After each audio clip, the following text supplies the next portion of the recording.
Hi, I'm Isabel, founder and firebrand of the Operations Spark. Hi, I'm Kristen, author of The Age of the Child. Hi, I'm LeNora. I'm the creator of The Bitchy Bookkeeper, and we are the 3 founding non-mothers of Childfree Girls. In this episode, we are going to be discussing being child-free with pets, which shall be interesting because I am pet-free by choice, and these two are not. Is it for those of you who are listening instead of watching? Isabel is wearing a dog mom t-shirt with a big paw print on it. I love it. And I think I rolled my eyes when I saw that. Actually, you know what? I didn't even notice that at first until Kristen said something. That's how oblivious I am to pets. So before we get into this topic, we're just going to do a coronavirus update to see where everyone's at with this whole thing. What's going on in your neck of the woods? And is there anything specific you want to mention about personally dealing with this? Well, one of the things I've found interesting about this is that I've become one of those people who I used to be someone who would be kind of relaxed about stuff and think, oh, that's not going to happen to me. It's happening everywhere else. I'm not going to be one of those weirdos who goes above and beyond to not catch something because I'm probably not going to get it. But because my husband travels, I am social distancing from him. We sit in the same room, but we don't sit on the same piece of furniture. We do sleep in the same bed, but I face the opposite direction. It's probably been a couple of weeks since we've kissed or hugged, which some people would think is weird. But when I went to get my blood drawn, just for regular labs, I asked the nurse working there or the technician if she was nervous at all, encountering so many people, in this period of uncertainty. And she said, if I get it, I get it. And I told her I was social distancing from my husband, and I asked her if it was a silly idea. And she said, well, have you seen The Notebook? How much do you love your husband? And spoiler alert, if you haven't seen it, the husband and wife die together, basically, at the end. And I was thinking, well, I don't, I do love him that much, but we have pets to take care of, so only one of us can die. So I think it just makes sense to not. Oh, Lenny. I know. Lenny, 2 cats. They'd have to eat each other. Oh my goodness. But really, you think about, okay, am I being stupid to social distance from my husband? Or if more people social distance from the people they live with in their houses, the whole family wouldn't get it. That's just the way it is. So I think I'm being normal. I don't know. I don't know. It's just a very surreal situation, isn't it? It's like I live by myself. Well, yeah, I live by myself, my dog, but it's not like I can pass it on to another human being. But I think that if I were in your same situation, I would probably do something very similar. You're taking care of others. It's not only, yourself. Yeah. And well, on my side, somebody asked me the day before yesterday because I was telling them something about how this, I'm just, fed up with being quarantined and the coronavirus and when is this going to stop, blah, blah, blah. And they were like, do you know somebody who has the virus? And I was like, nope. Do you know somebody who knows somebody who has the virus? And I was like, nope. And they're like, okay, so, keep your chin up, it'll be fine. That was the day before yesterday. And then yesterday, I found out that someone I know has the virus. And I was like, well, this is getting a little bit too real, isn't it? Somebody with the freaking virus. But yeah, so it is scary. But, we're all in it. This is why I'm actually watching the news on a regular basis, like more than once a day, because it does affect everybody. I know one person now who has it as of yesterday. So that's a first because it's been I felt like I've been feeling removed from the situation, but now grocery shopping is really you're seeing the lines on the grocery store floor, distance between cashier, the register, between people at the checkout. Everyone's wearing gloves and they're wiping down the touch screens and they're limiting people. Last night, actually, at 6 o'clock, the province of Alberta announced that non-essentials are mandatory shutdown now, and all national parks are closed. They're ticketing people if you are going to access the walking paths or even parking lots. So driving to the mountains is completely out. Like it's now mandatory. So that's new.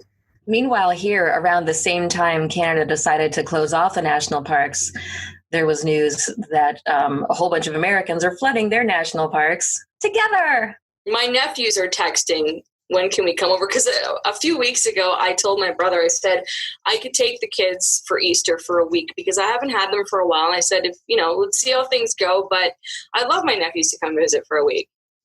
Right? So I said, don't tell them yet. Let's just, because things were still like, it was new. No one really knew the extent of it. But my brother did tell them, because I was getting a Snapchat message from my 9-year-old nephew and a text message from my 14-year-old nephew confirming that I was in fact going to come get them at Easter. I said, no. I said, everything's closed. I said, we can't go to the mall. We can't go to the park. We can't go swimming. I said, let's just wait until this is done. I said, then you guys can come and stay for a week. But they are off school until September. Oh, so the nephew visits have halted until further notice. So that's what's going on with me. Let's get into our topic that shall be interesting, the pets and being child-free. And do you guys consider yourselves fur moms? And I never said that. No, I never said that either.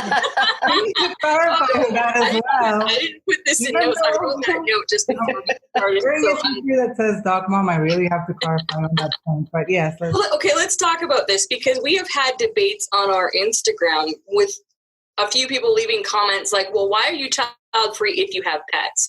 I will not in my defense, but my view is like, I like pets. I like dogs. I like cats. I like my friends' pets. And most of the photos you guys post, I think, are cute. But personally, ones aren't. I have no need for a pet.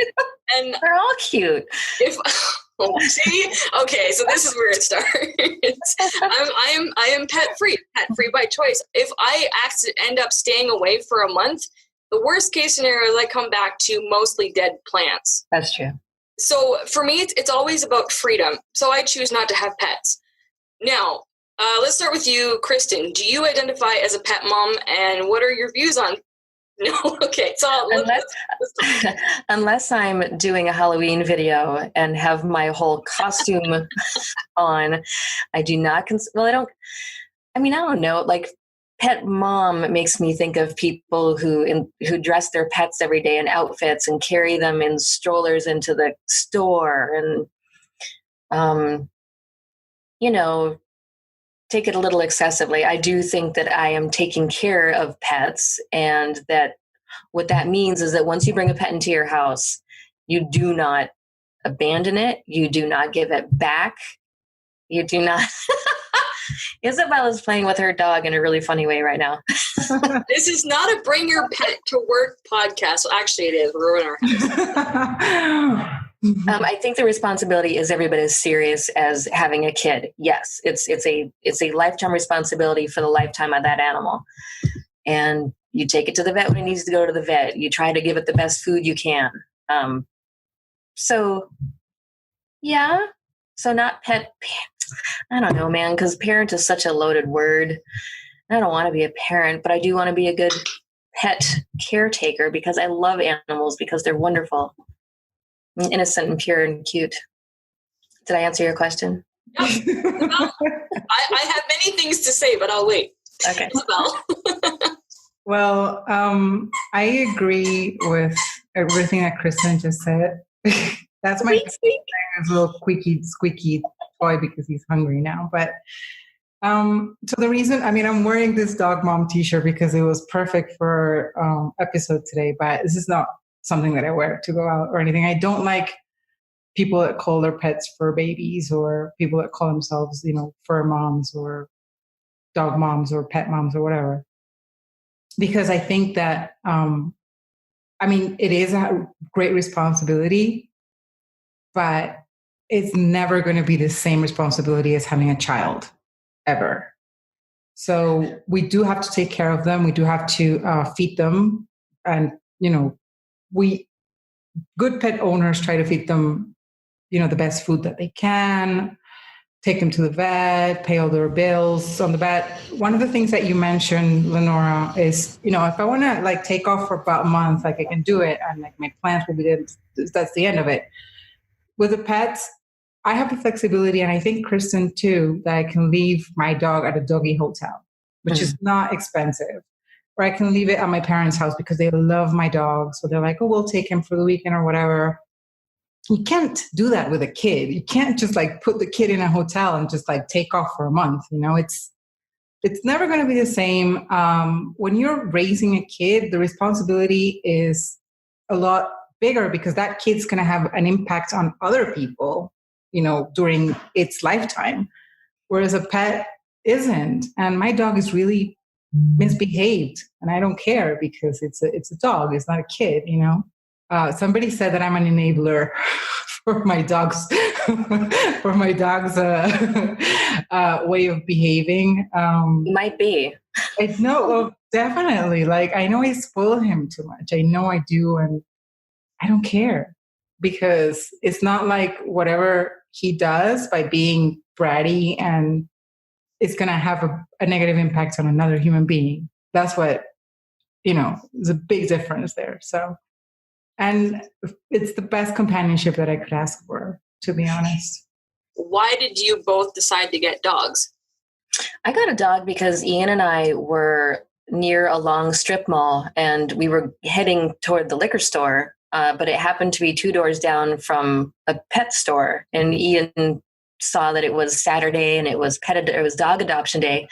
So he said, let's just go pet a dog or two and then we'll go get wine or beer or whatever, and then go home. We really had no intention at all of getting a dog. We went in there to pet a couple dogs, and I saw Lenny sitting in a crate with her head down, and she looked so sad. She just looked miserable. And the last time I saw a dog at the adoption thing that looked that way, I felt bad for weeks that I didn't take it home, that I just let it sit there being sad. So I saw this sad dog. And I hadn't been working for a while because I had stopped working at the paper to write fiction. And we had decided, because Ian has always had dogs, we had decided we're not getting a dog until someone is home all day because we want someone to walk it. We don't just want to, you can't get a dog and treat it like a cat unless it's a very small or inactive dog that doesn't need a lot of exercise. So we had to have someone be home if we were going to get a dog that needed walking. And I happened to be home. And this dog was so sad. So I said, Ian, what if we just take her home? And that's how that happened. It was a total impulse adoption. Was she a puppy? No, she was a grown dog. She had already had puppies and they yoinked her puppies from her and adopted them out. Oh, the poor dog. Oh, and by take, you mean you paid for the dog and walked out of the store? Or yes, we did. We did not dog nap her. Okay. I will say the photos that you take on Instagram, if we can plug your Instagram feed for a little bit, they are kind of spectacular because they're all scenic and they're all shots of Lenny, and she has like some of the craziest personality, not crazy in a bad way. Does. The personality that comes through in those photos, like she's always giving you a look, or by not looking, she's telling you something in those photos. She's very communicative. She's an awesome communicator. She is. And her ears, I'm kind of obsessed with ears. She has award-winning ears. She does. Absolutely. So Isabel, your dog, why did you get her? I really honestly don't remember what it was that made me think, I should get a dog. At that time, I was moving back. I was actually living in the States. I was moving back to Colombia. So I've had my dog for a little bit less than 7 years now, and I've had him since he was a puppy, since he was like 2 months old. He was tiny little thing. Can we show a picture somewhere in here right about now of a puppy Euro? Of course. We'll just like plug it in for the people who are watching. I apologize to all the listeners of the podcast that you will not get to see puppy Euro, but maybe we'll post it on our Instagram feed. Yeah, he was the cutest little thing. And I don't remember what was that, what was it that I was like, oh, I really want a dog, because I've had cats. The last time I had a dog, I was too young to take care of it. So it was my parents who took care of the dog, not me. I had cats when I was in high school. My mom hates pets. And my dad loves them, but there was like this thing, you can't really have pets, but so I wasn't allowed to have a dog when I was in high school. I actually didn't even ask for one. But this was, I was already working. I was moving back to Colombia. So I decided that I wanted a dog.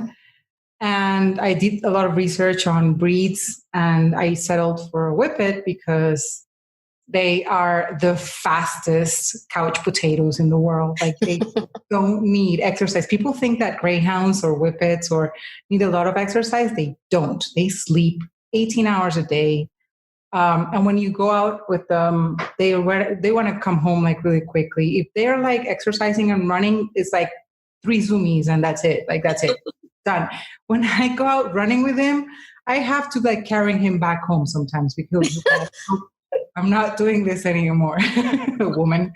So, and they're very easy to take care of. They're not very vocal, except mine is. Mine is like a weird whippet. They're just generally easy dogs to take care of, and you can like leave them by themselves, and they'll be fine for a little bit. And it was funny because so I had said with the breeder, like I want this dog, blah blah blah. We had to wait for a little bit, and during the time that I was expecting Euro to come home, I got my heart broken. And when he got home, it was like he just fucking fixed everything. Aww. He's the ultimate heartbreaker fixer ever. So, and we've been together for 7 years almost. Yeah. Wow.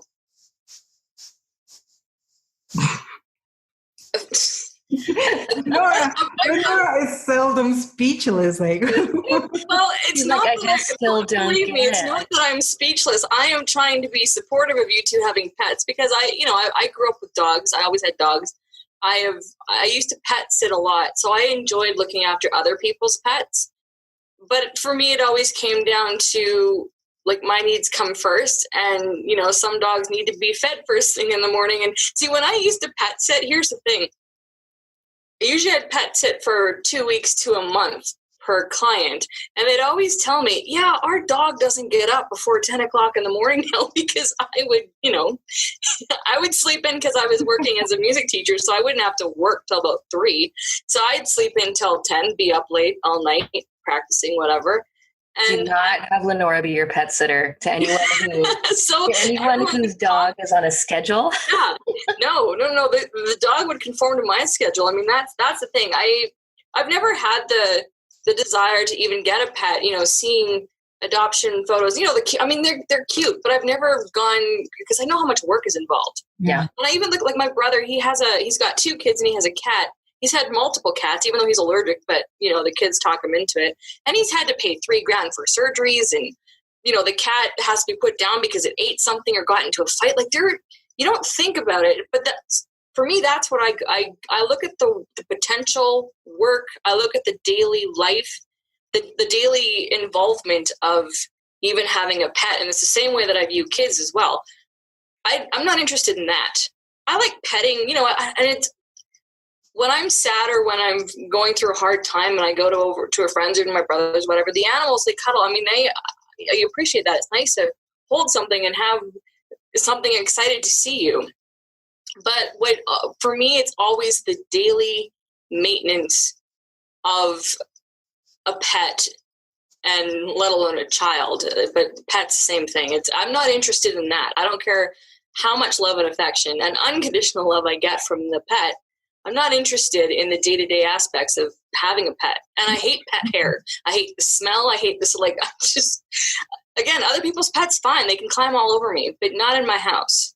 So I'm very particular about that. You just said something like, I understand what you're saying, but at the same time, you just said, when you were dog sitting, like the pets would like end up adapting to your schedule. And that happens to every dog owner. Like, every dog adapts to its owner's schedule in the end. But what a dog and what any pet or any child cannot adapt to is being completely independent. I don't like eating. I don't like clinging. If they can, I always used to tell my mother this: if the child could come out of me talking, walking, potty trained, educated, fine.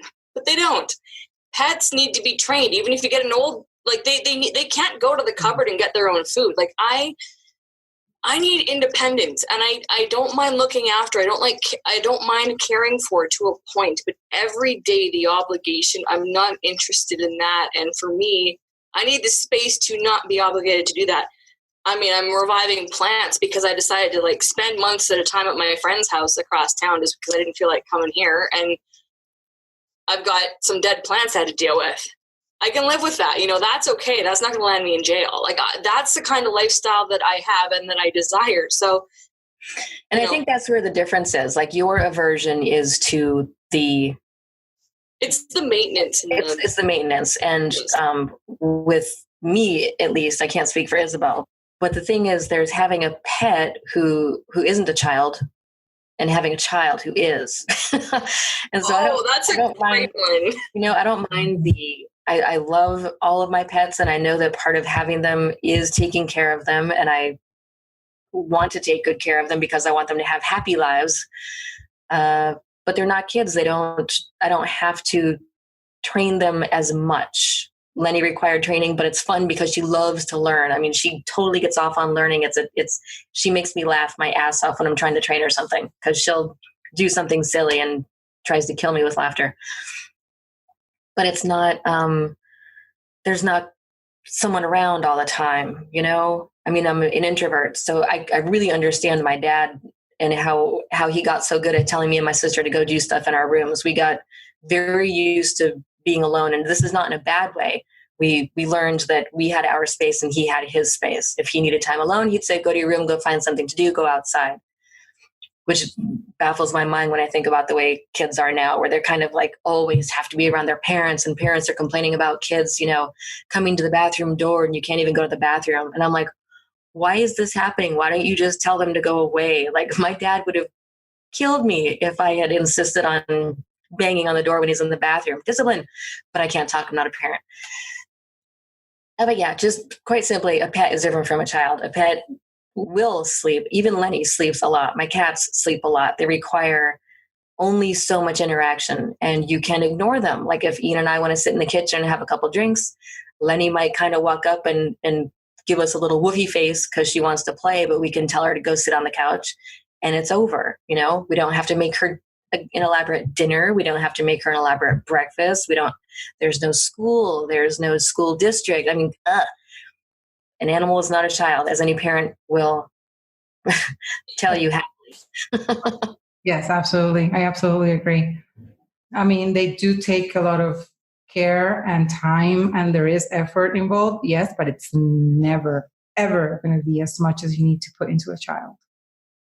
So based on that, then, this is something I noticed last Mother's Day. So Mother's Day of 2019, there was a lot of saying Happy Mother's Day to all the moms and the fur moms and the fur dads out there. That was the first time I really noticed the fur parent thing coming in, kind of into the whole Mother's Day. Well, I guess they wouldn't be saying fur dads because that was for Father's Day. Sorry. Just fur moms and moms. So what are you both, I mean, you kind of both expressed your opinion, but that specifically, wishing somebody a happy Mother's Day as a fur mother on Mother's Day. Like, and okay, I'm not going to speak, I'm going to speak to maybe the people that are currently without children, but do want children eventually and are basically using children, dogs or pets as a child substitute. I've got a friend that kind of does that. Like, she wants kids, but right now she's definitely a fur mom. Or maybe those that can't have kids and that is their actual substitute, because that does exist as well. I don't know. Are you saying that it's possibly offensive to them? No, I'm saying, like, what is your opinion? I don't want to be offensive with this one, but it's just, there are certain people that are like, no, like what we've discussed, there's no substitute for a child, so it's wrong to wish a fur mom happy Mother's Day on Mother's Day when it's reserved for human babies. But I think in the big conversation is kind of silly because I don't know. I mean, mostly because not as much work is required. It's not as spiritually draining. It's not as exhausting. It's not as stressful. But Ian did say it to me.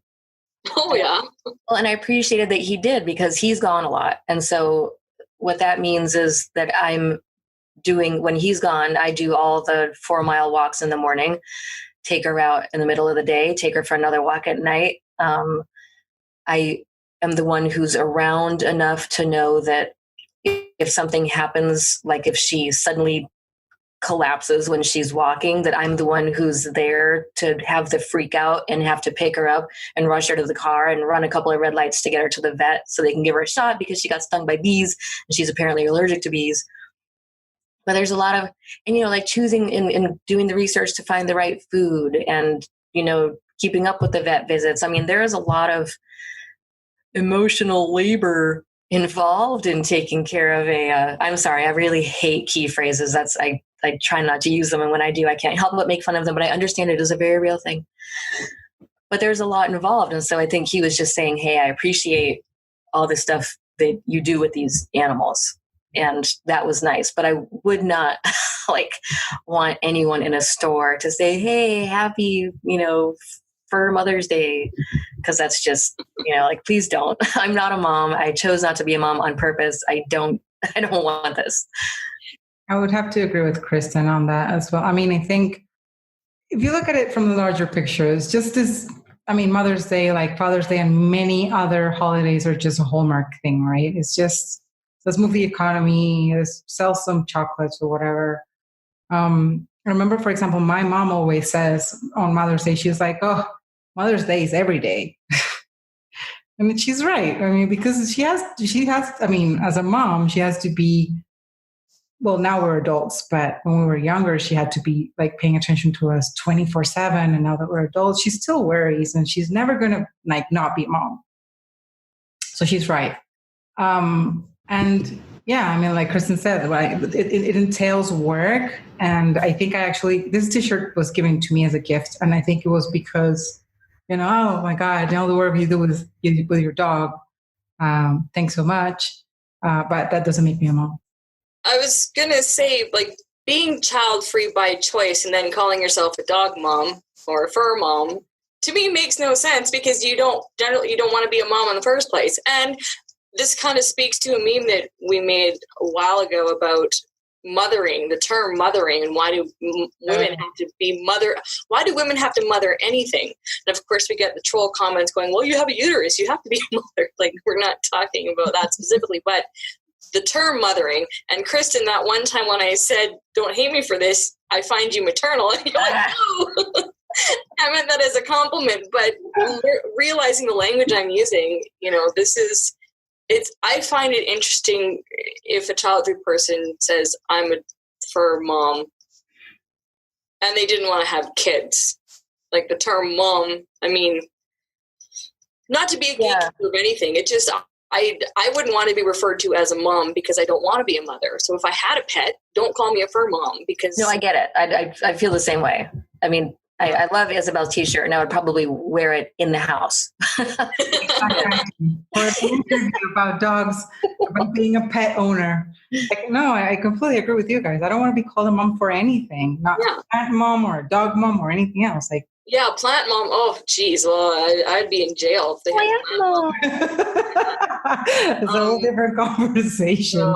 I love my dog. I love him to pieces. And I think this breed's lifespan is maybe 15 years. So he's almost halfway there. And I've already made the decision that after he leaves me for natural causes, not because I threw him out the window, sometimes he just drives me nuts. Because they do sometimes do things that you're like, oh my God, I'm gonna fucking kill you. But of course you never do that. When he leaves me, I'm going to be dog free and pet free for a while because it's hard. I'm not going to say it's not. And I don't even know yet what it is to have a senior dog, which I've heard is also very difficult because when they're puppies, they're a pain in the ass. They're really a pain in the butt. They destroy everything. They're not potty trained. They are, oh my God, they're just a pain. They're so cute, but they're really horrible little piranhas, especially when they're teething. Oh my God. This one was horrible. He would cling to my arm and just not let go. Then they kind of calm down when they become adults.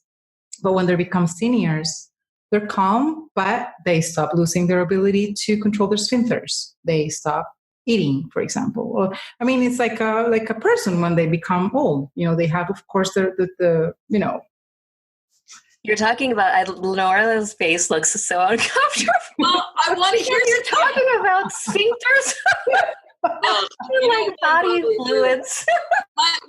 I was looking. I'm looking at my reaction as I'm listening. I'm looking at myself on my computer screen because I was thinking I got really annoyed having to change around this so I could get light because I really wanted it the other way. Oh. That drives me nuts. If I had a dog chewing on anything, can you imagine how irate? Like, I have to work really hard. Like, I live alone for a reason because, if I get mad or if something goes, like, I am very specific about things and I'm not super flexible myself either. So if I have to change something and I'm not prepared to do it, you don't want to be around me. And I'm thinking that annoyed me, let alone if some dog was biting me or chewing my arm. I'm like, wow, I could just feel my skin get really hot listening to you guys talk about that stuff. Yeah. I was trying to keep my reaction calm and think, LeNora, that's not your life. Don't worry about it.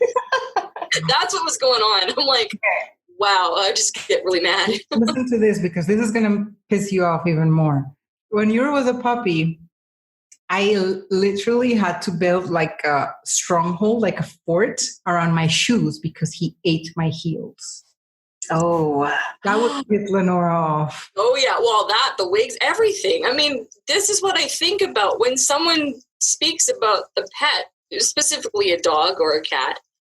It's that stuff. And I mean, I think, okay, I am not flexible at all about having children, obviously. But I can see myself, in my later years, if I had an estate, like I envision myself in a nice estate somewhere. I have gardeners, I have housekeepers, whatnot. The queen has had dogs and she doesn't actually take care of them. She has her staff take care of them. I would do that. That's fine. I have one. It could be later in life where I'd have someone take care of I could walk it, but, picking up the poop and stuff like that. Like possibly. But no, not now. Not when no. Nope. Well, this is all for this episode. I'm staring at a cat and a dog right now in place of my co-host for you who are listening on the podcast. It's kind of eerie. And I'm by my lonesome self without pets. But you are wearing a fabulous blonde wig today. I am wearing a fabulous blonde wig. I have my wig, so I'm not completely alone in this universe. So if you have any comments for us on today's episode, you can email us at childfreegirls@gmail.com. Oh, you can also find us on Facebook, Twitter, sometimes on TikTok. Always on Instagram. See, these pet parents just get so distracted they can't even do a proper wrap-up. Wherever you look for us on any social media, whatever, we're at Childfree Girls. And we have a question for you that you can answer after you've watched or listened to this episode. What do you think about people who call themselves fur parents? For mom, for dad? You can answer on the comments below. That's it for today. Thanks for watching. Listening. And listening.